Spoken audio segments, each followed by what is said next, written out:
Bonjour à tous, soyez les bienvenus pour notre réunion ce soir, notre réunion de prière, de méditation. On est heureux encore de se retrouver ensemble dans la présence de Dieu. Et ce soir, c'est Joanne qui va nous apporter le message de la parole de Dieu et je suis convaincu que Dieu va nous bénir. Soyez les bienvenus, on va juste prier quelques instants pour mettre ces moments sous le regard du Seigneur et puis vous allez écouter la prédication. Et je vais vous retrouver par la suite pour vous laisser quelques informations pour le programme à venir qui va vous être donné, ainsi que les sujets de prière qui vous seront affichés. Seigneur, nous voulons te bénir et te louer de tout notre cœur pour la joie de t'appartenir, Seigneur. Merci parce que ce moment que nous allons avoir ensemble dans ta présence, c'est un ciel ouvert au-dessus de nos têtes, Seigneur, dans cette période troublée, ces moments difficiles, ces moments d'isolement.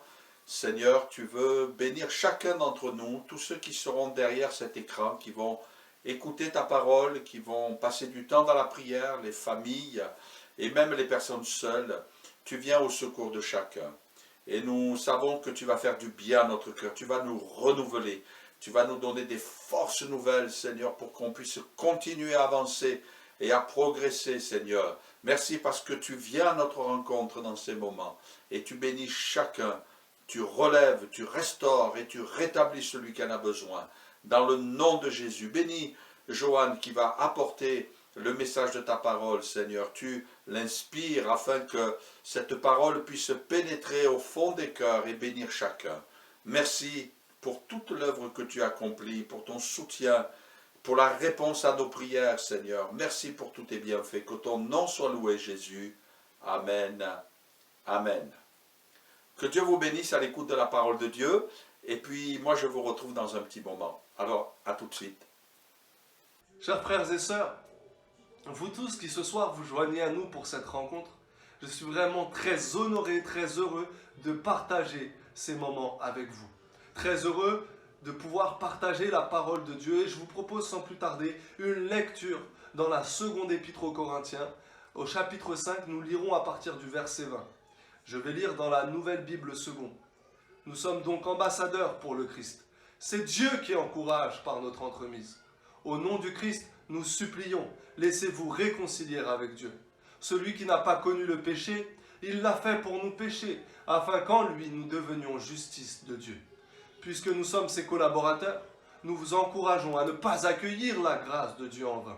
Car il dit, au temps favorable je t'ai exaucé, au jour du salut je t'ai secouru. Eh bien, c'est maintenant le temps vraiment favorable, c'est maintenant le jour du salut. Nous disons Amen à la parole de Dieu. Le titre que j'ai souhaité donner à cette prédication, c'est l'urgence de l'évangile. L'urgence de l'évangile. Ces versets que nous avons lus se trouvent dans une section qui commence au chapitre 5, au verset 11, pour s'achever chapitre 6 et au verset 2. Et dans nos Bibles, cette section est souvent appelée au service de la réconciliation. Et j'aimerais vous montrer dans un premier temps, en faisant un survol biblique très rapide, combien la Bible est marquée par l'urgence. Ensuite, j'aimerais adresser un appel urgent à l'Église, à vous, frères, à vous, sœurs, en Christ. Et enfin, m'adresser et adresser un appel tout aussi urgent à vous, amis, qui êtes peut-être sur le chemin de la foi, qui peut-être vous posez des questions quant au christianisme, qui, à cause de cette situation que nous vivons, vous êtes en recherche de réponses à toutes vos questions. J'aimerais m'adresser à vous. J'aimerais commencer maintenant par un survol biblique. Mais pourquoi cette urgence ? Parce que la situation dans laquelle se trouve l'homme est dramatique. La Bible dit que l'humanité a péché et est privée à cause de cela de la gloire de Dieu, c'est-à-dire d'être en communion avec Dieu. Et cela a eu comme conséquence tout un tas de drames dans l'humanité, meurtres, guerres, divorce, rupture des relations, maladie, mort physique et plus encore ce que la Bible appelle et qui aura lieu à la fin des temps après le jugement dernier, la Bible appelle la mort éternelle, la séparation éternelle d'avec Dieu. Et à cause de cela, eh bien, la Bible est caractérisée par l'urgence. La prédication de l'Église, le ministère de l'Église dans toute son histoire est marqué par l'urgence. J'aimerais tout simplement vous rappeler l'histoire de Noé. Rapidement, Noé vit au Moyen-Orient dans un climat assez aride, il ne pleut pas. Eh bien, les gens autour de lui vivent leur vie, une vie qui ne tient pas compte de Dieu. Ils mangent, ils boivent, ils se marient, le train-train de la vie. Et lui, Noé, divinement averti par Dieu en songe, eh bien, sait qu'il va y avoir un déluge. Et Dieu lui dit de construire une arche. Et Noé, voici que Noé, eh bien, construit une arche dans cette région-là, qui n'est pas connue pour ses précipitations extrêmes. Eh bien, Noé construit une arche, il prend du temps, il dépense de l'argent, il dépense de l'énergie pour cela. Et sans doute que ceux qui le regardent doivent se dire, mais il est fou. Et pourtant, Noé leur prêche. Il leur parle, il leur dit un message, non pas forcément oral, mais par sa piété, par sa manière de se comporter. Et en construisant l'arche, il leur dit que quelque chose va arriver. Il leur dit de se préparer, mais eux ne tiennent pas compte. Et voici que Noé entre dans l'arche avec sa famille et que le déluge arrive et que là, toute l'humanité est emportée par ce cataclysme. Noé et sa famille sont sains et saufs. Or, beaucoup se moquent aujourd'hui de cette histoire. Beaucoup tournent cela en dérision et ne croient pas que cela a pu avoir lieu. Mais j'aimerais vraiment le rappeler cet épisode et montrer à quel point il y a un appel de Dieu urgent ce soir. Urgent aujourd'hui. Vous pouvez vous souvenir aussi d'Abraham qui entend l'appel de Dieu. Dieu lui dit, va-t'en de ton pays, de ta famille, ta patrie, et part. Et Abraham fait quoi? Il prend sa femme, il prend son neveu, il prend tous ses biens, tout ce qui lui appartient, il part. On pourrait parler de Lot qui est à Sodome. Sodome, une ville tellement pécheresse que ses péchés sont montés jusqu'à Dieu. Dieu envoie des messagers et Lot les accueille et ils disent à Lot bien de se sauver de cette ville. Lui et toute sa famille, il dit cela à ses gendres. Ses gendres pensent qu'il plaisante. Alors Lot même, on a l'impression qu'il hésite, qu'il est lent à se mettre en marche. Eh bien, les messagers le tirent, lui, son épouse et ses deux filles, le font sortir de Sodome. Et sa femme, la Bible précise qu'elle n'a pas compris l'urgence de la situation. Eh bien, elle regarde en arrière, elle est changée en statue de sel, parce qu'il n'y avait pas le temps, pour un regard en arrière. Il n'y avait pas le temps, il fallait fuir. Lot, ses deux filles fuient, arriva de soir. On pourrait parler de Jacob et de la bénédiction qu'il usurpe à son grand frère Ésaü, la manière dont il s'y prend. Il manifeste une certaine urgence parce qu'il veut la bénédiction. On pourrait parler de Moïse et de la délivrance que Dieu opère au travers de lui, de son peuple en Égypte. La manière dont il est dit qu'ils doivent manger la Pâque, cet agneau qu'ils sacrifient, ils mettent le sang de l'agneau sur les montants des portes de leur maison, et ils doivent manger l'agneau comment? Les chaussures aux pieds, la ceinture aux reins, le bâton à la main, ils doivent partir. On pourrait maintenant voir dans le Nouveau Testament, il nous est dit que Jésus, quand il invite ses disciples, eh bien, cela ne doit souffrir d'aucun retard, jusqu'à, il va dire à l'un d'eux qui voulait aller ensevelir son père, eh bien, il va lui dire, mais laisse les morts ensevelir leurs morts, toi, suis-moi, il n'y a pas le temps. On pourrait parler de ce que Pierre va dire à ses auditeurs lorsqu'il va prêcher pour la première fois après la Pentecôte. Il va leur dire, mais sauvez-vous de cette génération perverse. On pourrait parler du gardien de prison, du geôlier de la ville de Philippe. Il garde des prisonniers. Il y a parmi ces prisonniers Paul et Silas qui chantent les louanges de Dieu. Tremblement de terre, les portes des prisons s'ouvrent. Et là, le geôlier, voyant ça, veut se donner la mort. Et Paul le voit, l'arrête, et lui tombe tout tremblant aux pieds de Paul et Silas, et il leur posera cette question, que faut-il que je fasse pour être sauvé? Eh bien, Paul lui répondra, crois au Seigneur Jésus, et toi et ta famille serez sauvés. Et je pourrais prendre des exemples de l'Église. J'aimerais juste rappeler ces mots du pasteur puritain Richard Baxter. Il dit, lorsque je prêche, eh bien, je prêche comme si c'était la dernière. Je prêche comme un mourant qui prêche aux mourants. Et il y a un célèbre sermon que vous pouvez lire sur Internet de Jonathan Edwards, célèbre prédicateur américain du XVIIIe siècle, qu'on a intitulé, cette prédication s'intitule « Pécheur entre les mains d'un Dieu en colère ». On raconte que plusieurs fois, il est interrompu pendant qu'il prêche par des personnes gémissant, criant « Que faut-il que je fasse pour être sauvé ?» Cette prédication a marqué l'histoire de l'Église. On pourrait parler de Charles Spurgeon. J'aimerais justement vous lire une citation de lui qui se trouve dans un de ses sermons appelé « Le ciel et l'enfer ». Et lorsqu'il parle de la mort éternelle, lorsqu'il parle de ce que nous appelons communément l'enfer, il va dire ceci: la seconde partie de mon texte, qui est justement sur les peines éternelles, autant il m'a été doux de parler sur la première, autant mon cœur se serre devant la pénible tâche qui se présente maintenant à moi. Mais comme je vous l'ai dit en commençant, les vérités de la Bible doivent être annoncées, qu'elles soient sombres ou lumineuses. Dieu me garde d'imiter jamais ce lâche ministre de la parole qui disait un jour à son auditoire: ceux qui n'aiment pas le Seigneur Jésus-Christ iront dans ce lieu que la politesse me défend de nommer. Que penseriez-vous de moi, mes amis, si voyant une maison en flammes, je disais avec affectation: j'estime que l'opération de la combustion s'accomplit ici. Ne devrais-je pas bien plutôt crier de toutes mes forces: au feu, de manière à être compris par tout le monde? De même, lorsque la Bible parle des ténèbres, du dehors, de la perdition éternelle, moi, prédicateur de l'Évangile, dois-je jeter un voile sur cette effrayante vérité? Dois-je chercher à l'adoucir par des formes de langage? À Dieu ne plaise, serviteur de Christ, je dois vous exposer clairement tout le conseil de mon maître. Comme je vous l'ai montré, l'urgence caractérise toute la Bible, caractérise le ministère de l'Église dans toute son histoire. J'aimerais maintenant m'adresser plus particulièrement à l'Église. Je crois qu'il y a un appel urgent adressé par Dieu à son peuple. Et j'aimerais qu'on puisse retourner bien plus précisément maintenant au texte de référence que j'ai lu au tout début de la prédication. Dans ce texte, et dans cette section dont j'ai parlé tout à l'heure, qui commence au chapitre 5, verset 11 jusqu'au chapitre 6, verset 2, qu'on appelle au service de la réconciliation, Paul, comme je l'ai déjà dit, se présente avec ses collaborateurs comme des ambassadeurs pour Christ, au service de la réconciliation. Et on lit dans cette section tout le sérieux, toute la solennité, toute l'urgence qui caractérise l'exercice de leur ministère. Paul pourra dire si j'annonce l'évangile, ce n'est pas pour moi un sujet de gloire, car la nécessité m'en est imposée. Et malheur à moi si je n'annonce pas l'évangile. Vous pourrez retrouver cette référence dans la première épître aux Corinthiens, chapitre 9, le verset 16. Et nous lisons dans le verset 18 de notre section que non seulement il sait que Dieu les a réconciliés avec lui par la mort de son Fils, mais il sait aussi que Dieu leur a donné le ministère de la réconciliation.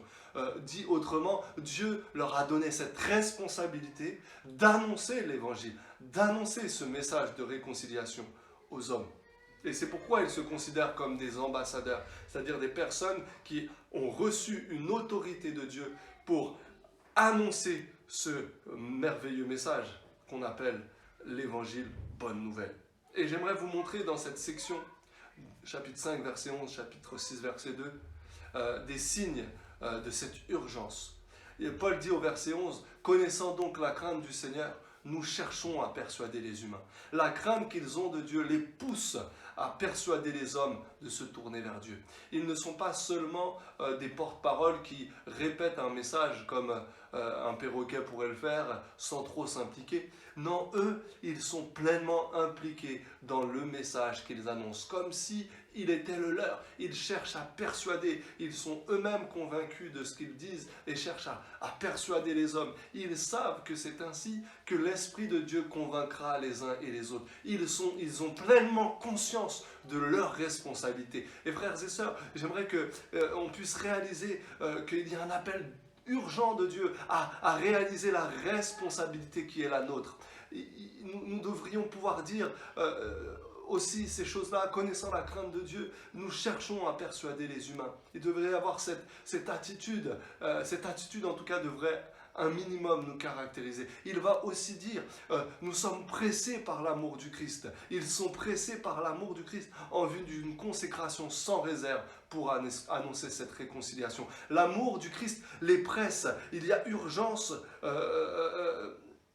dans leur cœur due à l'action de l'amour de Dieu pour les uns et les autres auxquels ils doivent s'adresser. Et cette urgence, on l'a lu, elle se manifeste particulièrement lorsqu'ils disent « C'est au nom du Christ que nous vous en supplions, soyez réconciliés avec Dieu. » Nous vous en supplions, soyez réconciliés avec Dieu. Et dans ce texte que nous avons lu, il dira « C'est comme si Dieu, par notre entremise, eh bien, vous exhorte, vous encourage. » Et il y a un paradoxe déjà. Comment des ambassadeurs, c'est des personnes qui ont une position élevée, ce n'est pas n'importe qui, des ambassadeurs qui supplie. Un ambassadeur, il est là pour parler de la part de son gouvernement ou de son roi. Il ne supplie pas, il fait part. Il n'est pas là pour entre guillemets, faire en sorte qu'à tout prix, ceux à qui il s'adresse, eh bien, écoute, c'est la responsabilité de ses auditeurs et lui, il en est déchargé, il annonce ce qu'il a annoncé. Mais là, la Bible dit qu'il supplie. Et quelque part, au travers de Paul et de ses collaborateurs, c'est Dieu qui supplie sa création. Et là, c'est encore plus fou parce que comment comprendre qu'un Dieu digne de ce nom puisse supplier sa créature de se réconcilier avec lui? Dieu serait-il en manque d'amitié? Dieu serait-il malheureux?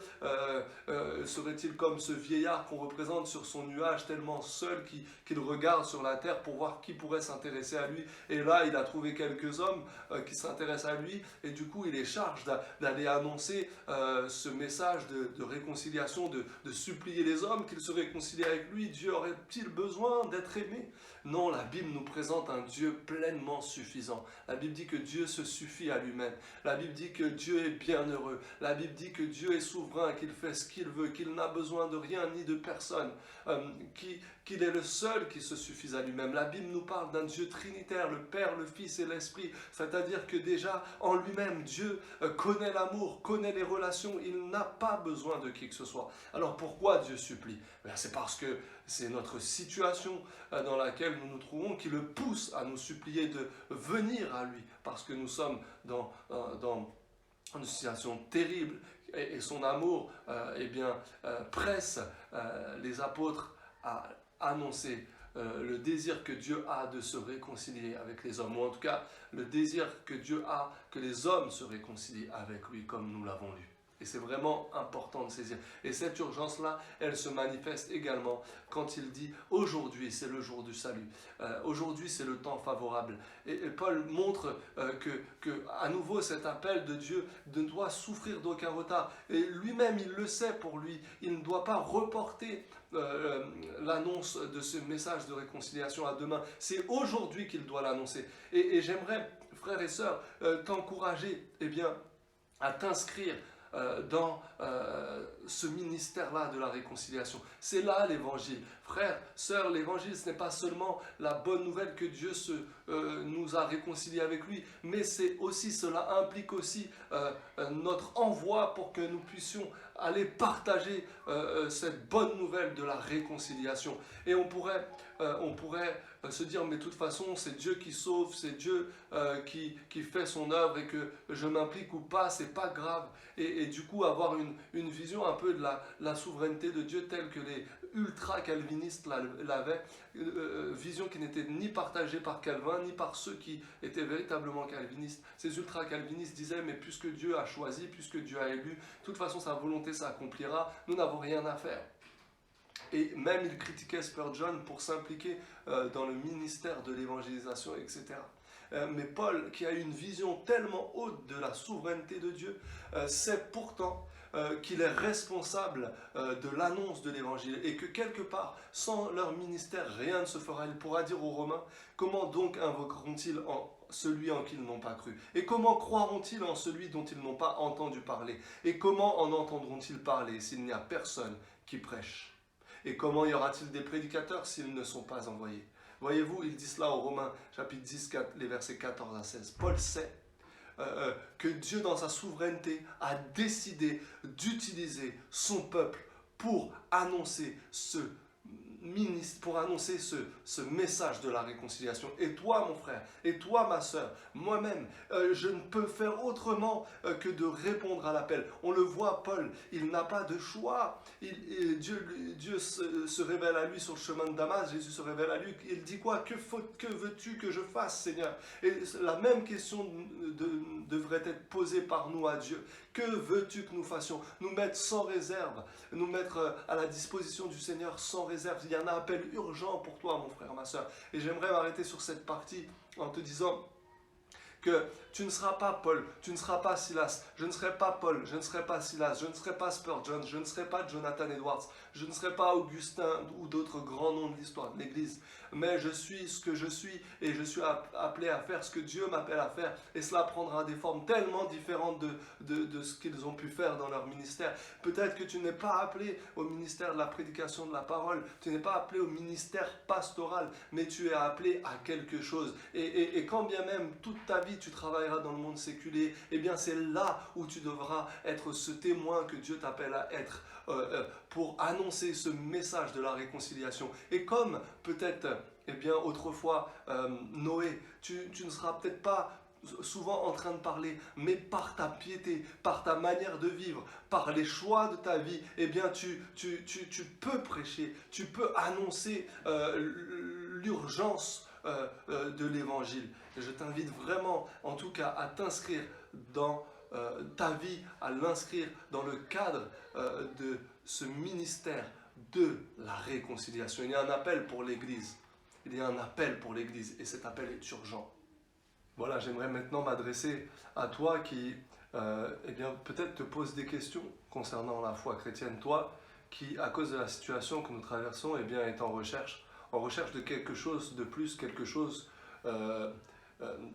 qu'il manque. C'est ce que c'est la réflexion que tu as. Il manque quelque chose dans ce monde, quelque chose après lequel on aspire et qu'on ne trouve pas. Je m'adresse aussi à toi, peut-être qui est parmi nous, qui assiste régulièrement au culte, mais qui ne prend pas la mesure de l'urgence de l'appel de Dieu à ton égard. On l'a lu, Paul parle de réconciliation. Et si Paul parle de réconciliation, eh bien forcément, il parle de relation. Eh bien, cela signifie que nous avons un problème profond. Et ce problème, il est relationnel. Nous l'avons vu, il est la conséquence du péché. Nous avons un problème relationnel. Et ce problème relationnel, c'est que à cause du péché, nous sommes privés de la gloire de Dieu, la Bible dit. Nous ne pouvons pas être en communion avec lui. Nous ne pouvons pas jouir de sa présence. Nous ne pouvons pas jouir de ce que Dieu est, de sa joie, de sa paix, du trésor de sa vie. Nous sommes privés de cela. Et cela a pour conséquence, eh bien, tous les maux que l'humanité connaît. Cela a pour conséquence la maladie, cela a pour conséquence la mort physique, et plus terrible encore, cela a pour conséquence, eh bien, pas tout de suite, mais après ce que la Bible appelle le jugement du grand trône blanc dans l'Apocalypse, cela a pour conséquence la mort éternelle. Et c'est la mort éternelle qui fit dire ce que nous avons lu, que Charles Spurgeon pouvait dire. Il pouvait dire, à cause de cela, je ne peux pas ne pas être sérieux quant à l'appel que j'adresse aux uns et aux autres, parce qu'il y a là comme une maison en flammes et je ne peux pas m'approcher et parler de combustion, je suis obligé de crier au feu, au feu. Eh bien, voyez-vous, il y a cet appel urgent qui t'est adressé parce que, eh bien, comme le disait aussi Jonathan Edwards, eh bien, tu es entre les mains, eh bien, d'un Dieu en colère, et la colère de Dieu te menace à chaque instant, et tu ne sais pas de quoi ta vie demain sera faite. Comme je l'ai dit, si tu quittes ton corps, eh bien, ta destinée est fixée pour toujours, et ça, c'est terrible. Et quand la Bible parle de la mort éternelle, eh bien, et c'est dans la bouche de Jésus qu'on a le plus de mentions de ces moments terribles à venir. Il va parler de regret, il va parler de ténèbres du dehors, il va parler de ce moment où certains seront jetés loin de la présence de Dieu. Et c'est terrible. La Bible parle d'un lieu de souffrance, d'un lieu terrible, et elle en parle comme d'une réalité qui ne finit pas. C'est-à-dire que la mort éternelle est une forme d'existence où l'homme est séparé de son Créateur et il a conscience qu'il a mené une vie de rébellion, et il aura éternellement conscience de sa culpabilité, de son refus de Dieu, et ça c'est terrible. La Bible parle de regret éternel. C'est pourquoi il y a un urgent appel, mon ami, à ce que tu tournes vers Jésus. Toi-même qui te dis chrétien, parce que vous avez vu ce texte, eh bien Paul s'adresse à une église et il dit, je vous invite à ne pas recevoir la grâce de Dieu en vain. Est-ce que la grâce de Dieu peut être reçue en vain? Non pas qu'il y a un problème du côté de la grâce de Dieu, mais c'est de la manière dont on reçoit les choses. On pense qu'on reçoit Jésus-Christ comme un trophée ou comme un insigne à mettre sur notre vêtement qui nous décore et qui nous rend un peu plus beau. Mais ce n'est pas ça. Jésus-Christ, c'est une question de vie ou de mort. C'est une question de destinée éternelle. Et ça vaut le coup de prendre la chose au sérieux. Et donc je t'invite toi aussi, peut-être qui est parmi nous régulièrement à l'église, mais qui ne prend pas, qui ne réalise pas l'urgence de l'appel à le réaliser ce soir. Et vraiment, nous avons un problème relationnel. Peut-être que quelqu'un me dirait, mais c'est ton avis. Alors je lui poserai la question, mais quel est le problème fondamental de l'homme? C'est une question de relation. L'homme n'est pas en paix avec lui-même, et on le voit encore aujourd'hui, l'essor depuis quelques années des religions orientales, de la zen attitude. On n'est pas en paix avec nous-mêmes. On a besoin de se sentir beaucoup plus paisible, et on cherche ici et là des moyens de trouver cette paisibilité. On n'est pas en paix les uns avec les autres. Et on le voit, pas besoin d'être un grand sociologue pour s'apercevoir que les relations humaines sont compliquées. Les divorces augmentent sans cesse. Les relations parents-enfants sont parfois très compliquées. Les relations entre pays sont compliquées. Les relations entre communautés dans des États sont très difficiles. C'est très très très compliqué. Et même si là, avec la crise, il y a un élan de solidarité, ça ne durera pas. Une fois la vie reprenant son cours, on reprendra nos habitudes. Et nous avons un problème relationnel. Et ça, on l'entend tout le temps avec tout ce qu'on entend sur l'écologie, c'est que nous ne sommes pas en paix avec la nature. Nous détruisons la nature alors que nous étions appelés à être en harmonie les uns avec les autres, en harmonie avec cette nature. Mais quel est le problème? Le problème, il vient du fait qu'à cause du péché, notre communion avec Dieu n'est plus possible. Et cela a des conséquences sur notre relation à nous, sur notre relation aux autres, sur notre relation également avec la création tout entière. Et c'est pourquoi l'appel, il est urgent. Parce que nous avons besoin de voir nos relations être restaurées. Et voyez-vous, le salut dont la Bible parle, il présente deux faces. La face négative, c'est de fuir la colère, c'est de répondre à l'appel urgent de Dieu parce que nous sommes menacés d'un terrible châtiment, celui de la mort éternelle, comme j'en ai parlé. Mais je ne voudrais pas laisser penser que le salut ne présente qu'une face négative. Je ne voudrais pas laisser croire que le salut, c'est simplement être sauvé de quelque chose. C'est aussi positif. Nous sommes sauvés pour quelque chose. Nous sommes sauvés pour être en communion avec Dieu. Et cela, c'est peut-être encore, c'est un appel urgent.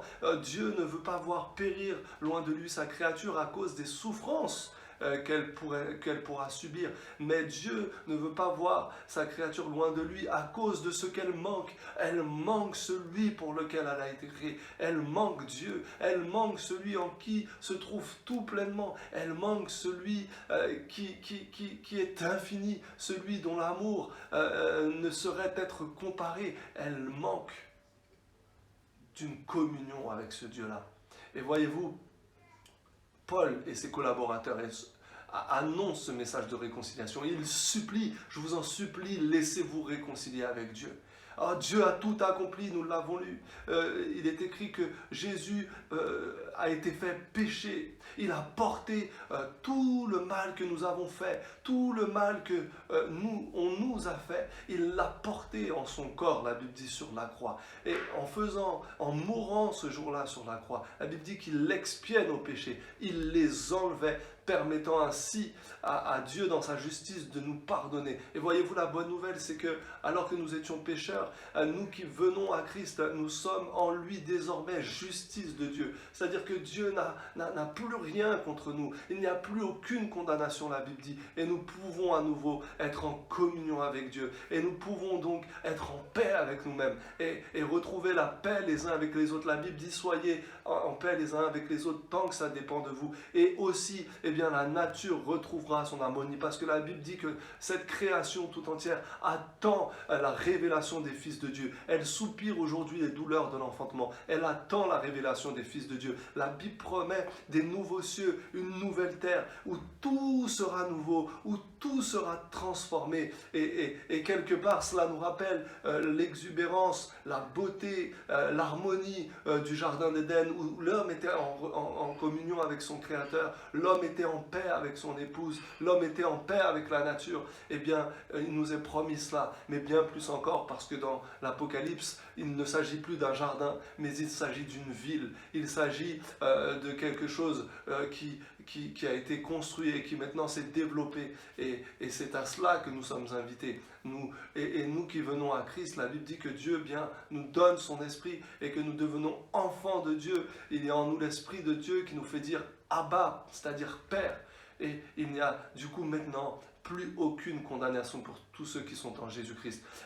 Voilà, je vais m'arrêter et donc je t'invite vraiment, plus que je t'invite, je t'adresse cet appel de Dieu lui-même qui te supplie de te laisser réconcilier avec lui, qui te montre que c'est là, que c'est à cause de cette inimitié entre toi et Dieu qu'il y a tout un tas de maux sur cette terre.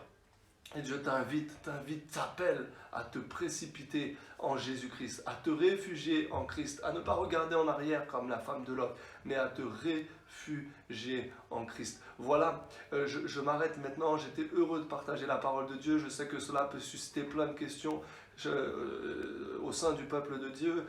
Cela peut susciter des questions dans ton cœur, à toi qui ne connais pas vraiment le Seigneur ou qui est en recherche de Dieu, qui cherche à mieux comprendre la foi chrétienne. Eh bien, je t'invite à prendre contact avec les pasteurs de l'Église.